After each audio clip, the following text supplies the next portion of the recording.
Lalo film અને અત્યારે હાલમાં ગુજરાતના ખૂણે ખૂણે ધૂમ મચાવી રહી છે અને દરેકના મુખે ચડી ગઈ છે આ ગુજરાતી ફિલ્મ લાલો અને તેના કારણે સ્વાભાવિક છે કે કલાકારો ત્યાં ગયા અને ત્યારબાદ અફરાતફરી મચી ગઈ પણ આમાંથી ચોક્કસ બોધપાઠ લેવાની જરૂર છે પણ તેની પોઝિટિવ સાઈડ શું છે તે પણ અમે આપણે બતાવી રહ્યા છે કે આટલો ક્રેઝ જે છે તેની કેટલીક વિગતો અમે આપણે બતાવી રહ્યા છે લાલો શ્રી કૃષ્ણ સદા સહાયતે આ ફિલ્મ ગુજરાતી મૂવી અને જેણે બોક્સ ઓફિસ પર બરાબરનો અત્યારે દબદબો જોવા મળ્યો છે અને ભારે ક્રેઝ અને તમામ વયના લોકોને સીધા થિયેટર સુધી લાવી ચૂકનારી આ ફિલ્મ છે લાલો અને આપ જોઈ શકો છો કે શરૂઆતમાં ખૂબ જ ઓછો ક્રેઝ હતો, ઓછા શોઝ હતા અને ત્યારબાદ વધારો થયો.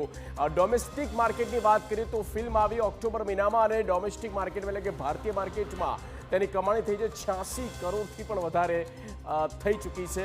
માર્કેટમાં જે કમાણી થઈ છે તે 108 કરોડ 50 લાખ આ આંતરરાષ્ટ્રીય માર્કેટનો આંકડો છે એટલે કે ઓવરસીઝ વર્લ્ડ વાઇડ આ આંકડો સામે આવ્યો છે. ઓવરઓલ વર્લ્ડ વાઇડ 108 કરોડથી પણ વધારેની કમાણી જે છે તે આ ફિલ્મ કરી ચૂક્યું છે.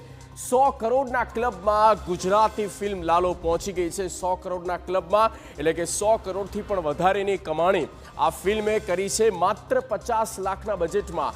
આ નોંધનીય બાબત છે કે 50 લાખના બજેટમાં લાલો ફિલ્મ તૈયાર થઈ અને અત્યારે 100 કરોડના ક્લબમાં તેને એન્ટ્રી લઈ લીધી છે. સ્વાભાવિક આ ક્રેઝ જે છે ગુજરાતીઓનો અને ગુજરાતના તમામ જગ્યા પર થિયેટર સુધી જ્યાં લોકો પહોંચી રહ્યા છે, હાઉસફુલ થઈ રહ્યા છે તેમના શોઝ.